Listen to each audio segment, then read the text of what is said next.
hermanos, hoy estamos haciendo un paréntesis, ¿verdad? De el estudio de la Biblia. Recuerde que estamos enseñando sobre el Evangelio de San Lucas y estábamos ubicados en el capítulo 16. Hoy no estudiaremos este capítulo por lo que este evento significa y por lo que hemos planeado para la enseñanza de hoy.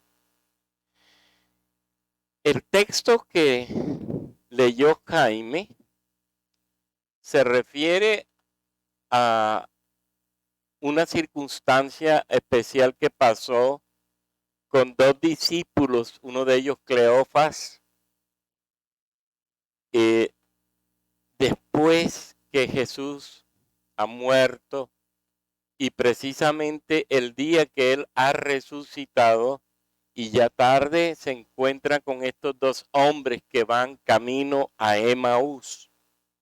Y camino a Emaús les va a mostrar precisamente cómo estaban cegados al punto que no fueron capaces de entender todo lo que Cristo vio. Y no solamente estos dos discípulos, sino también los demás, porque los demás también estaban tristes y cabizbajos. Y precisamente la enseñanza de hoy va a ser referente a Cristo como el eje central del mensaje, como el eje central de la Biblia. Fíjense que el verso 25 de Lucas 24 nos dice, Jesús les dijo, oh insensatos y tardos de corazón, para creer todo lo que los profetas han dicho.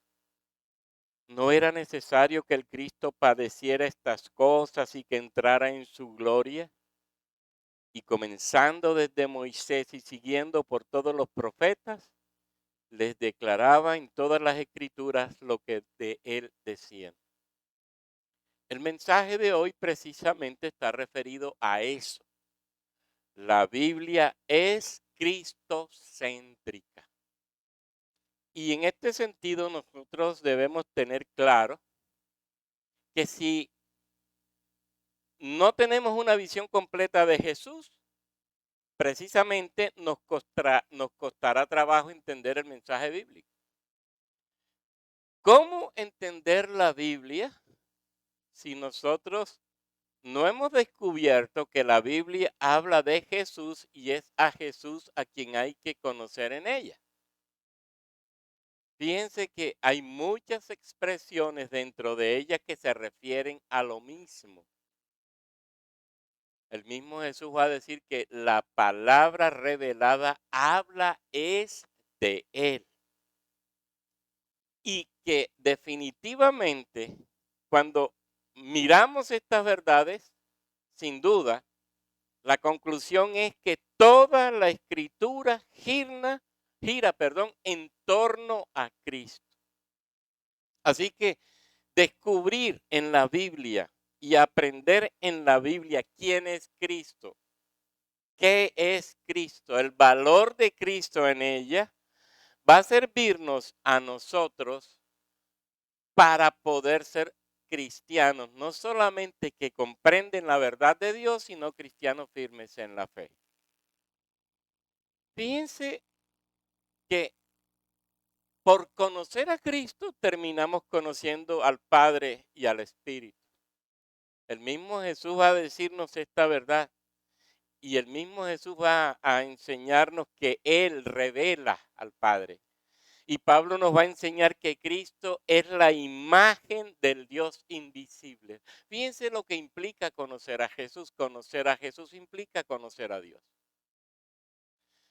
Los mismos eh, Tomás, recordemos a Tomás en este caso, cuando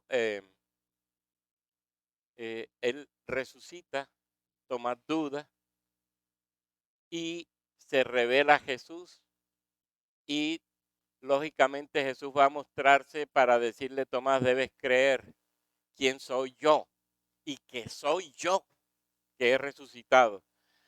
En la medida en que Tomás fue conociendo a Jesús, entendió lo que el mensaje de Jesús era y entendió lo que Dios quería de él. Ahora, cuando revisamos la escritura, es el mismo Jesús el que se la va a aplicar a él mismo y se va a dar a conocer como la persona que cumple la escritura. Si usted revisa el capítulo 61 de Isaías, un texto que usted yo sé que conoce bien, ese texto lo lee Jesús en una sinagoga de Galilea, si no estoy mal. El Espíritu del Señor está sobre mí, porque me ungió Jehová, me ha enviado a predicar buenas nuevas a los abatidos, a los quebrantados de corazón, a publicar libertad a los cautivos y a los presos apertura de la cárcel, a proclamar el año de la buena voluntad de Jehová, dice Isaías. Y dice Jesús, esta escritura se ha cumplido hoy. Jesús está diciendo, lo que dijo Isaías, aquí lo están viendo ustedes. Yo soy esa persona que ustedes esperan. Yo soy esa persona ungida de Jehová que viene a traer la vida, la salud, la salvación, la liberación a los hombres. Yo soy ese del cual Isaías habló 600, 700 años atrás. Fíjense, el mismo Jesús lo dice. Eso lo encuentra usted en el Evangelio de San Lucas, esa expresión. Y si usted lee en el Evangelio de Juan, en el capítulo 5, verso 39, después de la sanación del paralítico de Betesda, el mismo Jesús va a declarar que las escrituras hablan de él. Dice el texto, escudriñad las escrituras porque a vosotros os parece que en ellas tenéis la vida eterna y ellas son las que dan testimonio de mí. Y va a repetirles más adelante en el 46, porque si creyeseis a Moisés, me creerías a mí, porque de mí escribió él. Jesús está diciendo, las escrituras hablan es de mí. Y si ustedes revisan a Moisés, que escribió el Pentateuco precisamente habla es de mí. Fíjense, primero Jesús aplica la escritura. Y está diciendo, en mí se cumple la escritura. Eso que estaba predicho antes se cumple en mí. Y a partir de ahí empieza Jesús a decir, las escrituras hablan de mí, las escrituras hablan es de mí, las escrituras hablan es de mí. Usted lee en el Evangelio de San Lucas, esto que acabamos de escuchar en el capítulo 24, perdón, con este viaje de estos hombres a Emaús. Es sorprendente. ¿Cuánto les habló Jesús de él? Fíjense, hemos estado estudiando el Evangelio de San Lucas. Y en ese viaje que Jesús comienza en el capítulo 9 hasta ahora, el capítulo 16, Jesús les ha venido diciendo lo mismo, que Él viene a cumplir la tarea que el Padre le encomendó, pero que Él es el que precisamente revela al Padre que ya estaba definido en el Antiguo Testamento. Inclusive usted encuentra en el Evangelio de San Lucas cómo Jesús hace referencia a Juan Bautista, que era el mensajero que estaba profetizado antes que él y que vino y que lo anunció y que fue degollado, pero que dejó claro que él era el postrero que venía a traer precisamente el mensaje de Dios.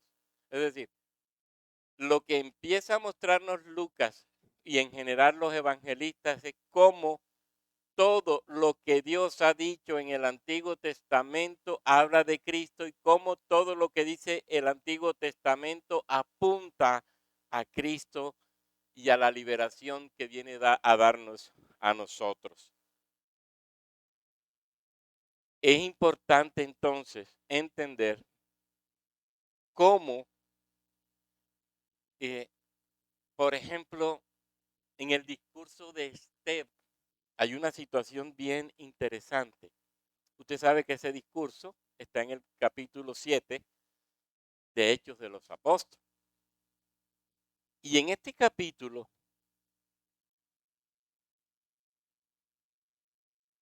usted va a escuchar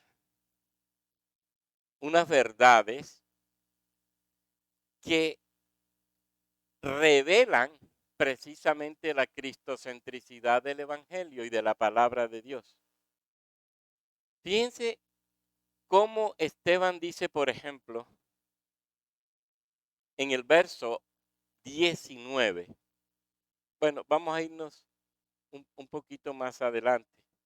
Vamos a irnos al 22. Dice, y fue enseñado Moisés en toda la sabiduría de los egipcios y era poderoso en palabras y obras, dice el texto bíblico. Si usted revisa lo que dicen los discípulos de Maús, está tomado de lo que dijo Esteban. Es decir, Esteban está diciendo que Moisés era, en el tiempo de él, el profeta, perdón, que Jesús era en el tiempo de él, el profeta como Moisés, es decir, aquel que había sido profetizado en el Antiguo Testamento, en el libro de Deuteronomio, vendrá un profeta como Moisés. Esteban lo aclara y estos hombres dicen, se había dicho que vendría un profeta como Moisés y lo tienen enfrente y no descubren que ese profeta realmente está frente a él y les está hablando la verdad. ¿Hasta dónde estaban estos hombres con sus mentes veladas, con sus mentes ciegas para entender lo que estaban recibiendo de Jesús? Es decir, estuvieron con Jesús, anduvieron con Jesús, vieron los milagros de Jesús, referencian las profecías sobre Jesús y todavía no se dan cuenta de que Jesús está allí y que es el prometido del Antiguo Testamento. ¿Hasta dónde llegan los hombres en su ceguera que no son capaces de descubrir que el Mesías está y que ese Mesías que está delante de ellos había sido profetizado antes? Y lo interesante es que más adelante, Cleofas, que es el que va a tomar el discurso, él continúa describiendo los rasgos de Jesús semejantes a los rasgos de Moisés. Fíjense el verso 21. Pero siendo expuesto a la muerte, la hija de Faraón lo recogió y le crió como a hijo suyo. Lo dijo Cleofas, lo dijo Esteban. Es decir, estos dos, este hombre que está hablando en Hechos, realmente está utilizando una escritura que profetiza la venida de Jesús. Y lastimosamente no está entendiendo. Y fíjense cómo habla este discurso, cómo nos enseña este mensaje. Lo que Esteban dice acerca de Moisés, fue enviado como redentor. Fíjense el verso 35. A este Moisés, a quien habían rechazado diciendo, ¿quién te ha puesto por gobernante y juez? A este lo envió Dios como gobernante y libertador por mano del ángel que se le apareció en la zarza. Está hablando del profeta que vendría como Moisés. Está viendo que se está enfrente de él y no lo descubren. No sé si me estoy dando a entender. Es interesante cómo la ceguera nos puede llevar a no ver la verdad. Y fíjense que lo que Esteban quiere transmitir es que Jesús fue profetizado y que fue el profeta como Moisés que vino.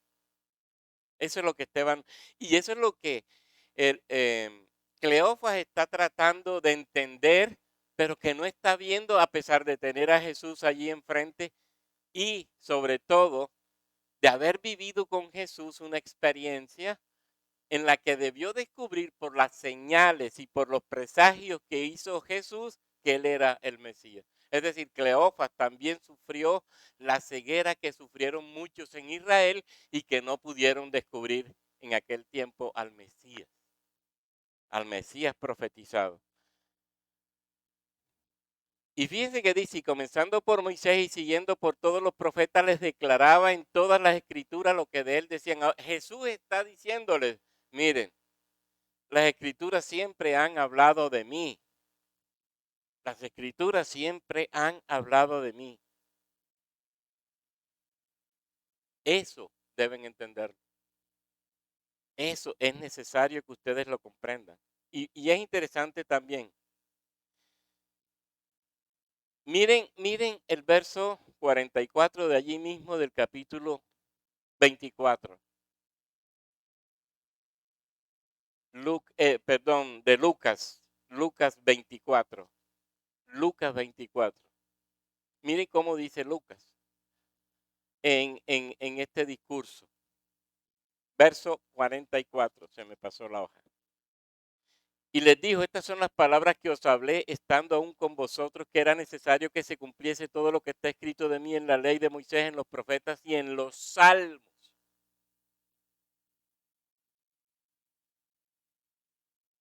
Ley, profetas, salmos. Acuérdense la división de la Biblia.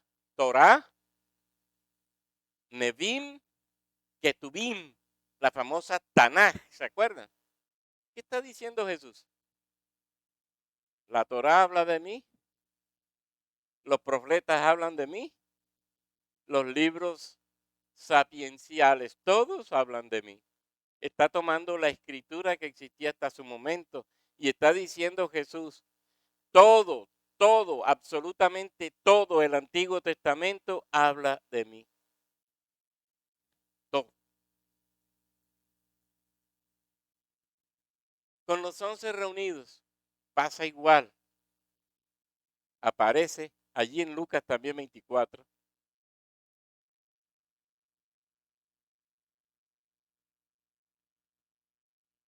Eh,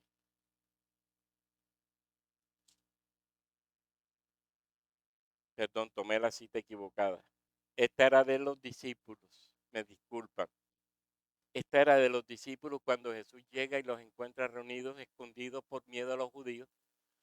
Ellos no están temerosos, dudosos, y es cuando Jesús llega y les habla de estas cosas.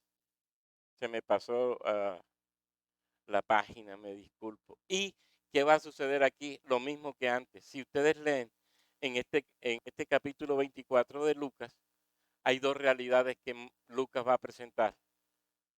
La situación de los discípulos que todavía dudan de Jesús y no han entendido a Jesús, y Jesús se los va a aclarar enseguida cuando se les aparece, y la discusión con los que van a Emaús, que no han entendido quién es Jesús, y también Jesús se los va a aclarar con estas palabras mismas que les habla en este capítulo 44, leído antes. Me explico para desenredar, porque la culpa aquí la cometí yo, se me pasó una página aquí. Fíjense que dice el texto, que esos hombres de Emaús se fueron el mismo día de la resurrección a Emaús. Es una forma de huir. Me voy decepcionado. Figúrense, tengo la esperanza en la liberación de Israel con Jesús el Mesías y resulta que el Mesías muere. ¿Qué esperanza tenemos? Ninguna. Se encuentra Jesús con ellos en el camino. ¿De qué están hablando? Hombre, tú no eres el único que no sabe lo que ha pasado en Jerusalén. Ay, ¿qué ha pasado? Lo de Jesús de Nazaret, este hombre que nosotros creíamos que iba a ser el liberador. Y es cuando Jesús les va a decir, oye, pero ustedes no han entendido las escrituras.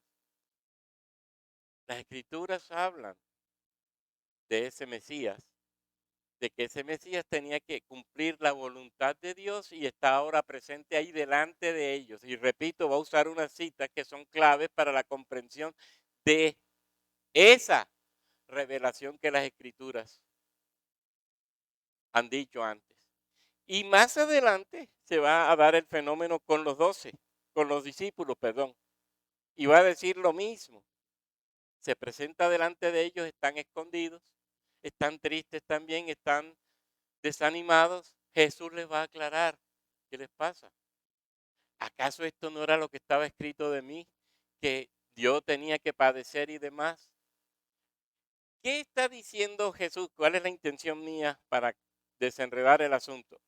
Que tanto a los discípulos de Emaús como a los 11 que estaban a escondidas, Jesús les va a aclarar que Él ha venido del Padre, que estaba profetizado en el Antiguo Testamento, que Él es el Mesías ungido del Padre, que estaba profetizado en el Antiguo Testamento, que Él es el señalado del Padre, que estaba en el Antiguo Testamento, que Él es el que venía a cumplir la voluntad del Padre, que estaba definida en el Antiguo Testamento y que ahora lo tienen ahí enfrente.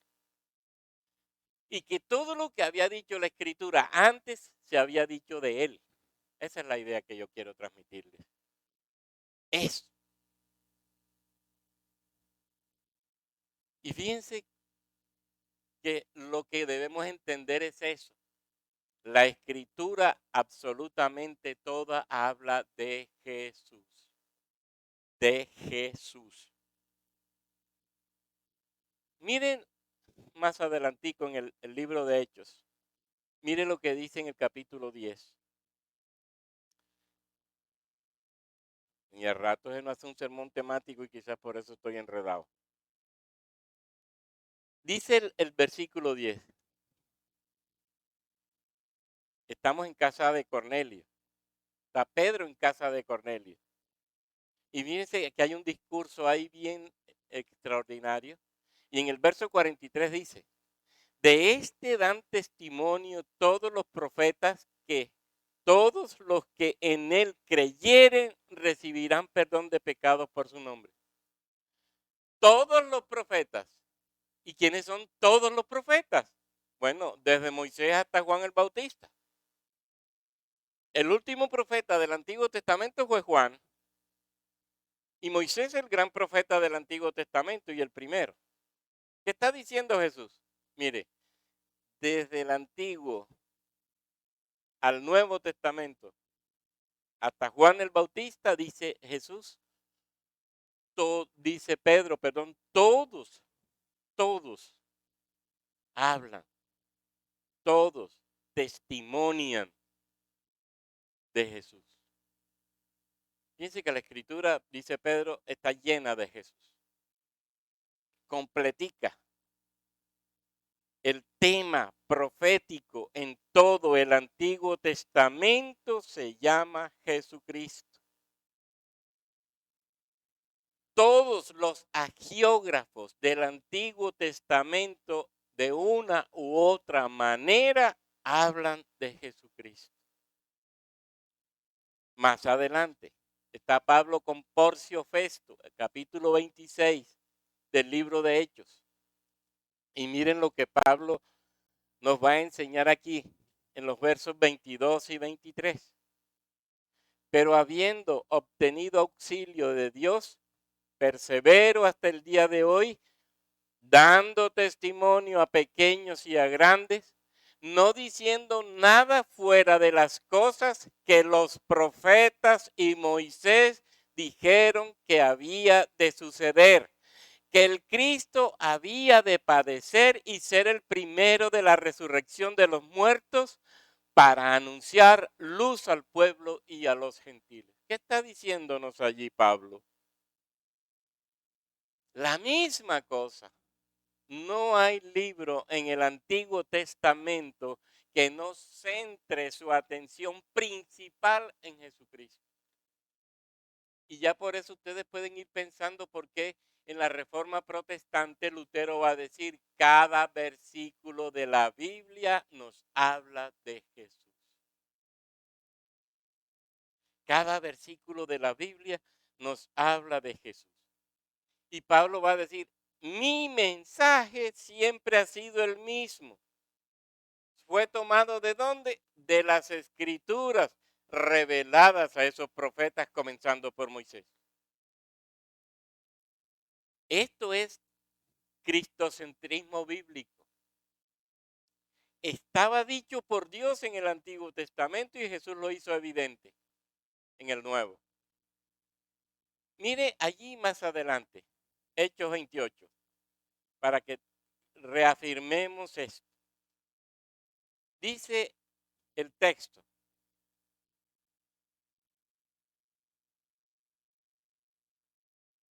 28-23, Pablo habla a los principales judíos y les dice, y habiéndole señalado un día, está en un discurso bien amplio, pueden leerlo en casa, dice el texto, y habiéndole señalado un día, vinieron a él muchos a la posada, a los cuales les declaraba y les testificaba el reino de Dios desde la mañana hasta la tarde, persuadiéndoles acerca de Jesús, tanto por la ley de Moisés como por los profetas. El discurso de Pablo, ¿cuál era? Cristo Jesús, pero Cristo Jesús visto desde dónde? Desde el Antiguo Testamento. ¿De qué habla el Antiguo Testamento? De Cristo Jesús. ¿Cuál es el tema central del Antiguo Testamento? Cristo Jesús. ¿Cuál es la persona primordial del Antiguo Testamento? Cristo Jesús. Estamos entendiendo eso, ¿verdad? Y sin duda alguna, si usted miran en más detalle, y no quiero darles más citas, pero si ustedes miran en detalle las predicaciones de Pablo, de Pedro, todas las predicaciones de los agiógrafos que aparecen en el Nuevo Testamento, apuntan a Jesús. El autor y consumador de la fe, como dice la carta a los Hebreos. Es decir, Cristo el que comienza la fe, Cristo el que desarrolla la fe, Cristo el que termina la fe. El tema central entonces, ¿quién es? Jesucristo. La Biblia es cristocéntrica. Cristo es el gran tema de toda la Biblia. Es el personaje principal en la Escritura Sagrada. Y ella nos habla de la obra y plan de Dios en la persona de Cristo Jesús, en la gracia del Espíritu Santo. Eso que nos quede claro y bien claro. ¿Por qué creen ustedes que la Reforma Protestante va a hablar de solo Cristo? Fíjense, una de los 5 solos. Cristo como el único del cual habla la Biblia, pero Cristo como el único en el cual los hombres tienen salvación. Porque no hay otro nombre dado a los hombres en quien podamos ser salvos, Jesucristo hombre. Solo Cristo. La salvación a través de Cristo. ¿Y está revelada dónde? En el Antiguo Testamento, y Pablo y los agiógrafos del Nuevo lo van a ratificar. Así que no se trata de creer de buenas a primeras que Cristo es el centro del mensaje bíblico, sino que realmente la Escritura en toda su extensión nos enseña que sin duda alguna el personaje principal es Cristo, que viene a salvar por un plan que el Padre Eterno con la Trinidad estableció en un consejo eterno de redención en la eternidad, y que el Espíritu Santo aplica a cada creyente para vida eterna. Eso queda claro en la Escritura. El Padre planea este plan, lo revela en el Antiguo y el Nuevo Testamento. Jesucristo viene como enviado del Padre, nos revela al Padre, nos salva por la fuerza de su mensaje y de su obra en la cruz. El Espíritu Santo aplica esa obra de la cruz en nosotros y hoy tenemos la vida. Cristo Jesús entonces es el eje de toda la Biblia. El corazón de la interpretación de las Sagradas Escrituras es Cristo. Ahora es interesante que usted estudie el medioevo y la preocupación en la interpretación de las escrituras es entender y descubrir a Cristo en la Biblia, en toda la Biblia. Y entonces usted va a ver a estos padres de la iglesia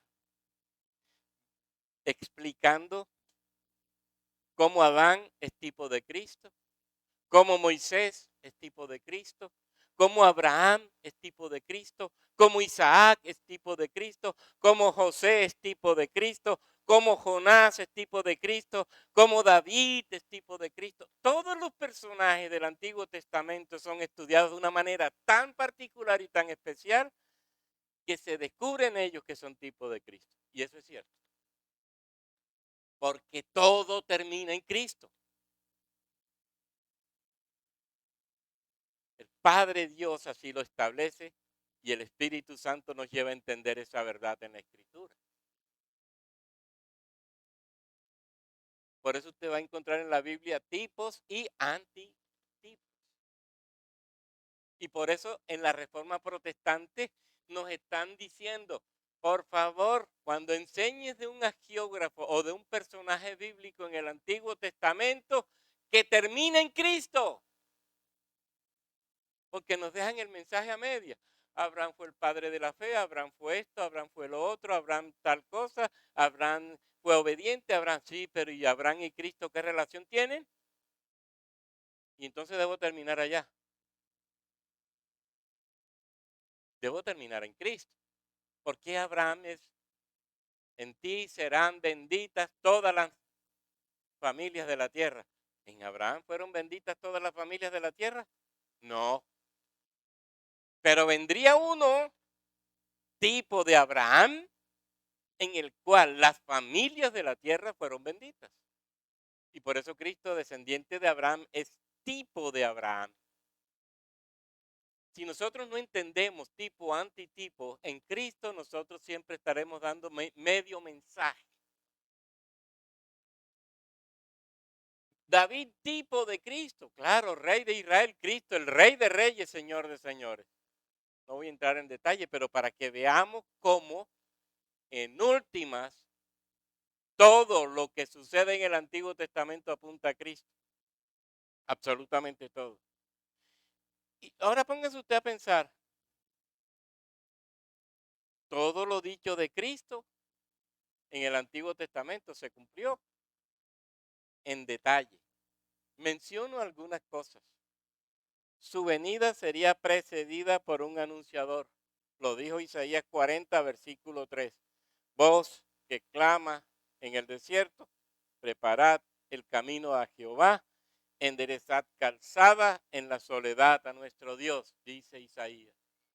Y dice Mateo 3:1, en aquellos días vino Juan el Bautista predicando en el desierto de Judea y diciendo, arrepentíos porque el reino de los cielos se ha acercado, pues este es aquel de quien habló el profeta Isaías cuando dijo, voz del que clama en el desierto, preparad el camino del Señor, enderezad sus sendas. Cristo vendría. Cristo tendría un anunciador, lo dice Isaías, lo confirma el Evangelio. Cristo comenzaría su ministerio en Galilea. Isaías 9:1, mas no habrá siempre oscuridad para la que está ahora en angustia, tal como la aflicción que le vino en el tiempo que livianamente tocaron la primera vez a la tierra de Zabulón y a la tierra de Neftalí, pues al fin llenará de gloria el camino del mar, de aquel lado del Jordán, en la Galilea de los gentiles. El pueblo que andaba en tinieblas vio una gran luz. Los que moraban en tierra de sombra de muerte, luz resplandeció sobre ellos. Y nos va a decir Mateo capítulo 4, verso 12. Cuando Jesús oyó que Juan estaba preso, volvió a Galilea. Y dejando a Nazaret vino y habitó en Capernaum, ciudad marítima en la región de Zabulón y de Neftalí, para que se cumpliese lo dicho por el profeta Isaías cuando dijo, tierra tierra de Zabulón y tierra de Neftalí, camino del mar al otro lado del Jordán, Galilea de los gentiles, el pueblo asentado en tinieblas vio una gran luz. El Antiguo Testamento se cumple en Cristo y apunta a Cristo. Defendería lo de Dios, Cristo. Porque me consumió el celo de tu casa y los denuestos de los que te vituperaban cayeron sobre mí. Y dice Juan, y dijo a los que vendían palomas, quitad de aquí esto y no hagáis de la casa de mi padre casa de mercado. Entonces se acordaron de la escritura que decía, el celo de tu casa me consume. Tendré un ministerio glorioso, Isaías. Entonces los ojos de los ciegos serán abiertos y los oídos de los sordos se abrirán.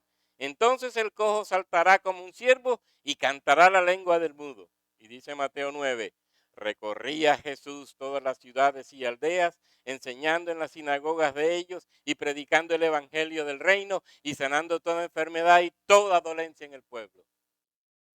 El Antiguo Testamento habla de Cristo. El Antiguo Testamento es cristocéntrico. Sería rechazado por su pueblo. Isaías 53. Despreciado y desechado entre los hombres, varón de dolores, experimentado en quebranto, fue menospreciado y no lo estimamos. El Salmo inclusive 69 dice, se han aumentado más que los cabellos de mi cabeza los que me aborrecieron sin causa. Cumplimiento, Juan 15, 25. Pero esto es para que se cumpla la palabra que está escrita en su ley, sin causa me aborrecieron. Cumplimiento. La Escritura habla de Cristo. La Escritura habla de Cristo. Vendido por 30 piezas de plata, muy rápido. Zacarías 11:12, léalo. Cumplimiento, Mateo 26:15. Y les dijo, ¿qué me queréis dar? Y yo os lo entregaré. Y ellos le dijeron, 30 piezas de plata. ¿De quién habla el Antiguo Testamento? De Cristo. Cumplimiento siempre, cumplimiento siempre. Quedaría solo, Zacarías 13:17. Hiere al pastor y las ovejas serán dispersadas. Marcos 14:50. Entonces los discípulos dejándolo, huyeron y quedó solo. ¿De quién nos habla el Antiguo Testamento? De Cristo. Y si usted revisa el Nuevo Testamento, ¿de quién nos habla? De Cristo y la obra redentora. Personaje principal de la Biblia, Jesucristo. Y así yo les recomiendo que se lea, por ejemplo, Evidencia que exige un veredicto de Josh McDowell. Ahí están toda una cantidad de escrituras del Antiguo que se cumplen en el Nuevo en Cristo. Él hace una comparación extraordinaria.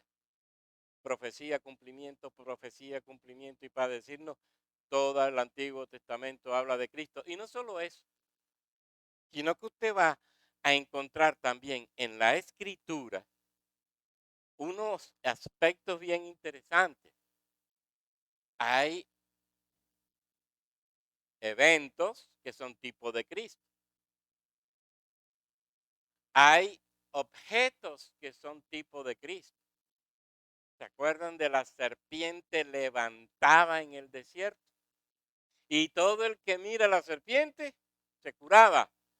¿Y qué va a decir el Nuevo Testamento? Así como la serpiente fue levantada, así Cristo fue levantado para que todo aquel que lo mire sea salvo. Es decir, que en el Antiguo Testamento no solamente hay una tipología en cuanto a personas y en cuanto a eventos, sino en cuanto a objetos que nos están diciendo, habla de Cristo. El arca habla de Cristo. Cristo, el arca de nuestra salvación. Es tipo de Cristo. Y usted va, repito, a encontrar cómo todo este tipo de cosas nos habla de Cristo. La sangre vertida sobre el altar de bronce para expiar los pecados. ¿De quién nos habla? De Cristo. El cordero de Pascua sacrificado, ¿de quién nos habla? De Cristo. Los panes de la proposición, ¿de quién nos habla? De Cristo. El maná, ¿de quién nos habla? De Cristo.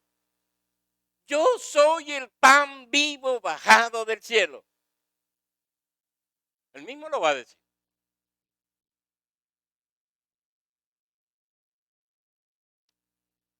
Zorobabel, tipo de Cristo como libertador. Melquisedec, tipo de Cristo como sumo y eterno sacerdote. Moisés, tipo de Cristo como líder, legislador y profeta. Hermanos, si usted revisa la escritura con paciencia en el Antiguo Testamento, yo le aseguro que se va a cansar descubriendo los tipos de Cristo allí. Porque lo que revela el Antiguo Testamento es precisamente a Cristo en muchas circunstancias, en muchos objetos, en muchos eventos. Apuntan a Cristo, a Cristo, a Cristo. ¿Hay conexión entre el Antiguo y Nuevo Testamento? Sí, absolutamente.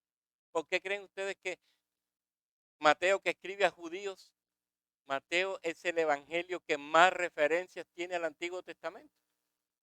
En el Antiguo Testamento. ¿Y por qué lo hace Mateo? Porque si le escribe a judíos, ellos van a entender desde el Antiguo Testamento.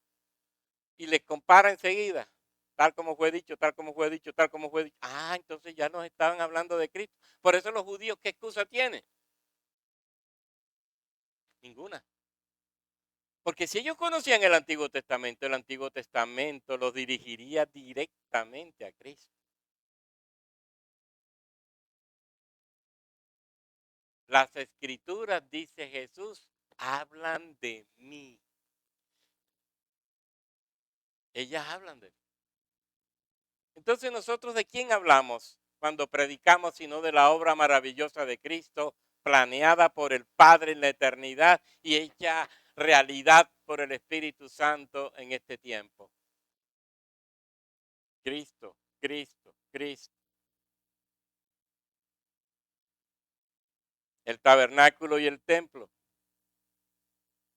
Ya les digo, hermanos, entender el Antiguo Testamento desde la tipología de Cristo es lograr la claridad de toda la Biblia.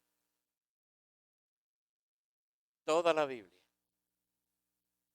Lutero nos va a decir, perder a Cristo como centro y eje de las escrituras es perdernos nosotros en una lectura que será acristiana de la Biblia.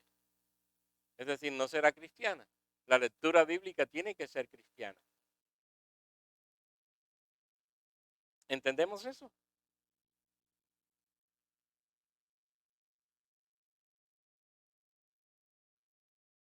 Y dice Lutero, este es el castigo sobre aquellos que no ven esta luz. Es decir, que no aceptan ni creen que lo que la palabra de Dios dice y habla es sobre Cristo, porque andan inmersos en una total obscuridad, en una ceguera que los hace incapaces de ver este hermoso asunto divino.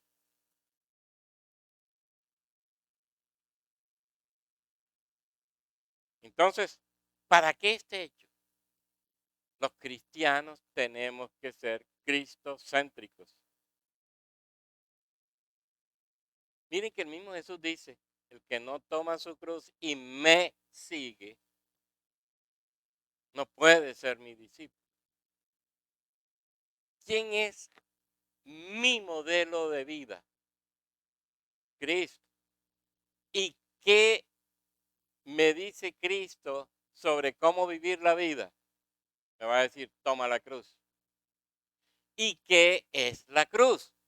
Es un estilo de vida en donde nosotros mostramos tan bien y tan perfectamente a Cristo que nos va a causar problemas y hasta nos puede llevar a la muerte. Eso es tomar la cruz.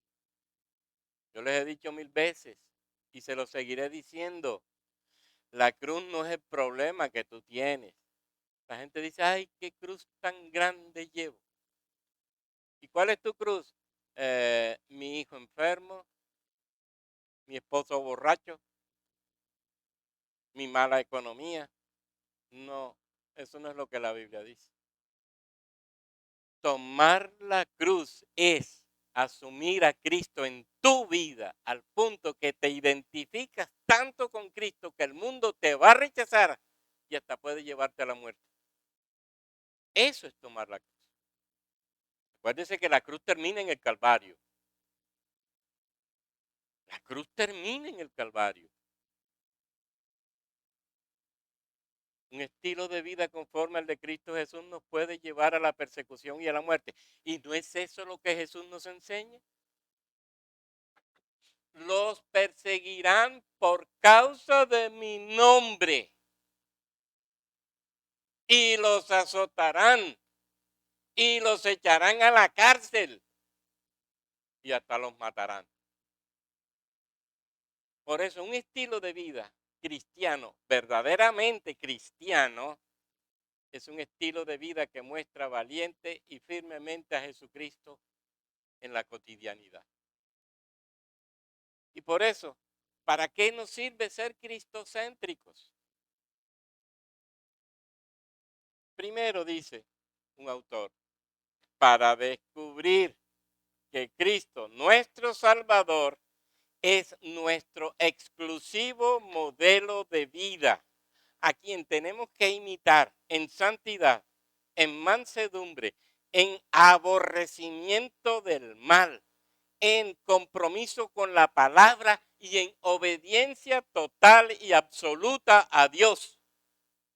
Y Él nos va a decir, eso es cristocentrismo.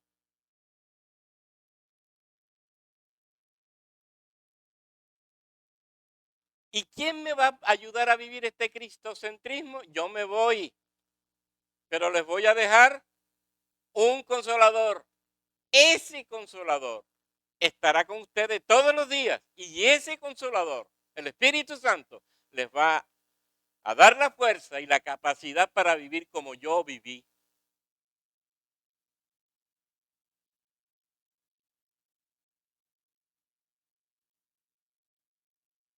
Por eso este autor dice, si tú eres cristocéntrico, no tengo yo la necesidad de recordarte lo que no debes hacer. Porque los cristocéntricos que tienen claridad de la escritura, tienen conciencia de la palabra y de lo que ella les exige para vivir en la vida diaria. ¿Con esto qué quiere decir este autor? Que el cristocéntrico es una persona que está sobre la Biblia y quiere asumir la Biblia porque ama esta palabra y porque quiere hacerla realidad en sí. Eso es cristocentrismo. Y va a decirnos, el genuino cristocéntrico que ha entendido quién es Cristo en la palabra y Cristo como eje central de la palabra, no siente atracción hacia las prácticas del mundo. El genuino cristocéntrico no busca excusas de las cuales valerse para hacerlo del mundo. El genuino cristocéntrico honra a Dios, honra al Padre, honra al Hijo, honra al Espíritu Santo por medio de un actuar con limpia conciencia y sirve a otros porque también sabe que es su trabajo natural de cristiano. Y fíjense lo que dice, un trabajo natural, es decir, no es obligado, es que tengo conciencia de eso y eso es lo que hago.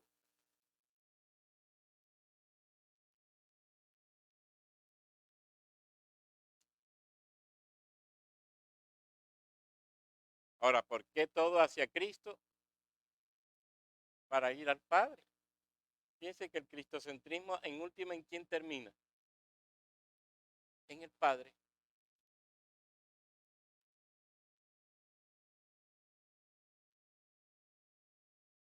Miren lo hermoso de la Trinidad haciendo su trabajo. Es que la Biblia es definitivamente hermosa. El Padre planea la redención, el Hijo la lleva a cabo, el Espíritu Santo la aplica. ¿Y todo eso para qué? Para terminar volviéndonos al Padre y rendirle la gloria que Él merece por todo lo que hizo. El cristocentrismo nos lleva a entender toda la obra de Dios y a mirar a Dios como ese Padre misericordioso, providente, lleno de gracia y de verdad, que quiere que le adoremos. Eso en teología se llama ¿cómo?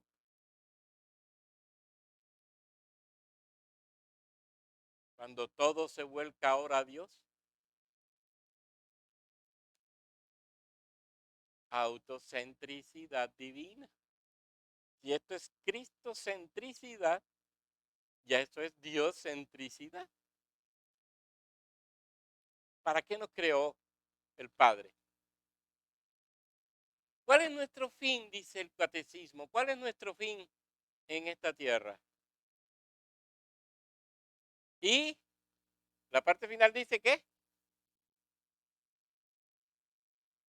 vivir para Dios y glorificarle para siempre. Entonces todo esto que hizo Cristo de ser Él el centro y la vida de toda la escritura, ¿para qué?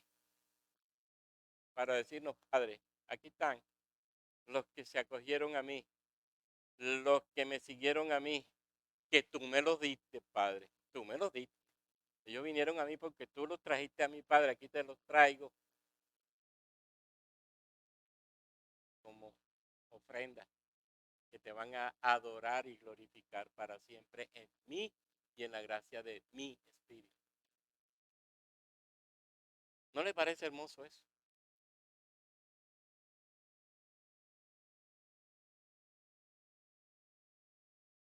La autocentricidad de Dios ahora.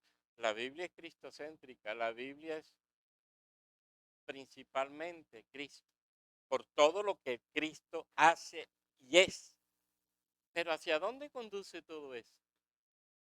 Hacia la eternidad. El fin último es caer acostados delante del Padre y adorarle y servirle para siempre. Por eso el cristocéntrico tiene conciencia del Evangelio. Por eso el cristocéntrico tiene conciencia del Espíritu Santo en su vida, que le está mostrando el camino que debe seguir desde la Escritura.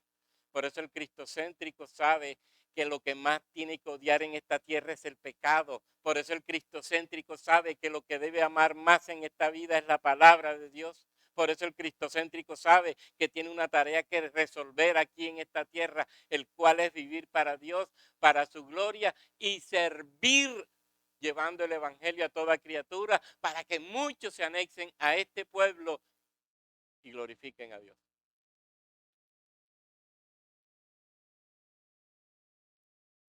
Eso es cristocentrismo.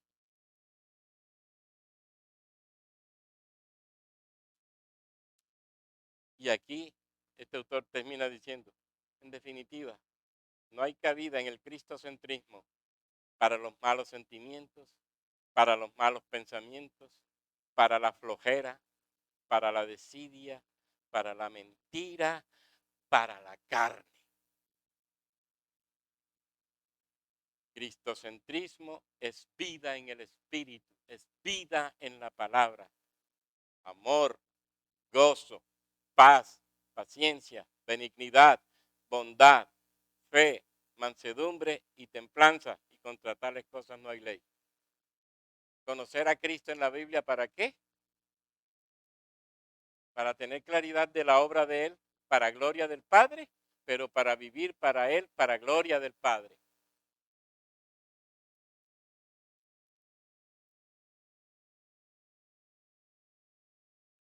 Entonces, hermanos, fíjense lo hermoso de todo esto. La reforma protestante desde los preluteranos.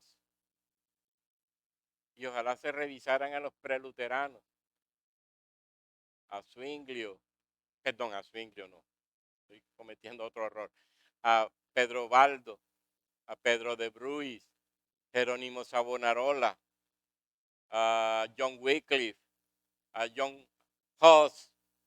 Esos preluteranos no persiguieron esto también. ¿No fueron ellos los que primero hablaron de esto y enseñaron esto? ¿Y no fueron ellos asesinados por la iglesia por confesar esta verdad y por luchar por esta verdad?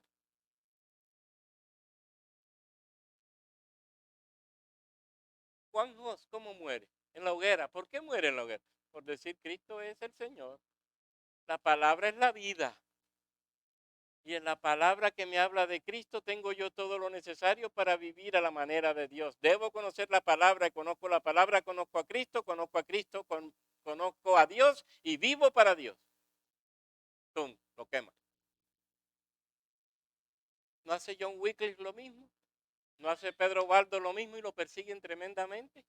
¿Don Pedro de Bruys no hace lo mismo? ¿Jerónimo Savonarola no es muerto por lo mismo? Cristo, Cristo, Cristo, Cristo, Cristo, Cristo, Cristo.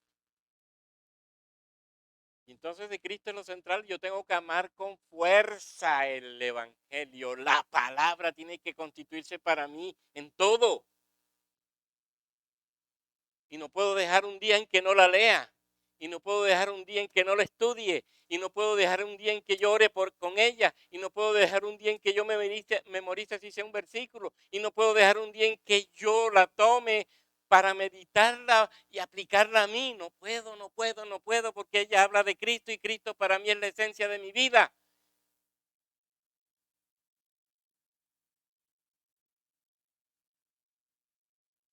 Hermano, eso es lo básico. Así que, ¿por qué la Reforma luchó por el cristocentrismo y la cristocentricidad? Porque la Reforma Protestante descubrió que la Biblia es el libro de Dios que nos habla de Cristo. Cristo Jesús, la vida nuestra. Cristo Jesús, Dios. Ojo con eso. Porque muchos hablan de Cristo y lo rebajan a una simple persona humana. No. La Biblia nos revela que Cristo es Dios, revelador del Padre. El que me ha visto a mí, ha visto al Padre, le dijo al discípulo. Muéstranos, Señor, al Padre. Felipe, tantos años que estoy contigo y me preguntas eso, el que me ha visto a mí, ha visto al Padre. Entonces,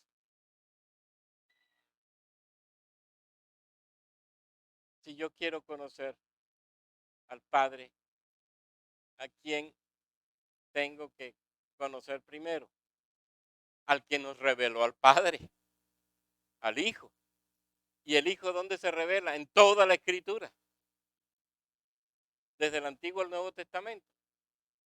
Y conociendo al Padre, conozco al Hijo, y si conozco al Hijo, ¿qué pasa? Dice Juan 17, en esto consiste la vida eterna, en que te conozcan a ti, Padre, y a tu Hijo Jesucristo.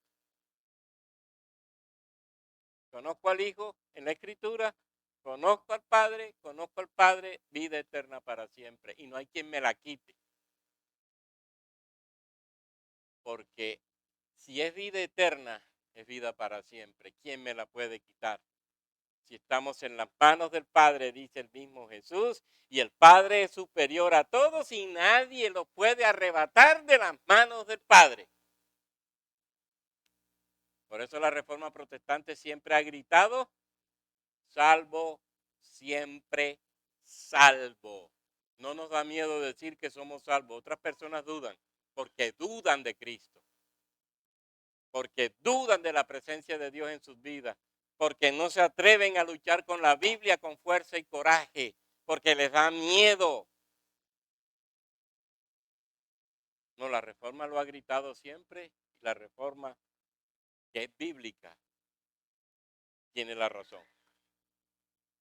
Hermanos, eso es cristocentrismo. Yo sé que he hablado muy rápido, pero ojalá lo entendamos y ojalá sepamos que el cristocentrismo es para nosotros indispensable. Que conocer a Cristo nos lleva a conocer al Padre, y conocer al Padre nos lleva a conocer a la Trinidad y nos lleva a conocer la verdad de Dios, y con la verdad de Dios podemos sentirnos satisfechos. Amén. Padre nuestro, te alabamos y te bendecimos en esta mañana. Gracias por tu palabra, gracias por tu amor, por tu misericordia, gracias por tu fidelidad y gracias por permitirnos compartir este mensaje que es tu palabra viva y eficaz, clara, cortante como espada de dos filos, que nos revela el mensaje de Dios, el mensaje para este tiempo, un mensaje para vida eterna, para gozo eterno, para salvación eterna. Gracias, Padre, en Cristo Jesús y en el Espíritu Santo. Amén.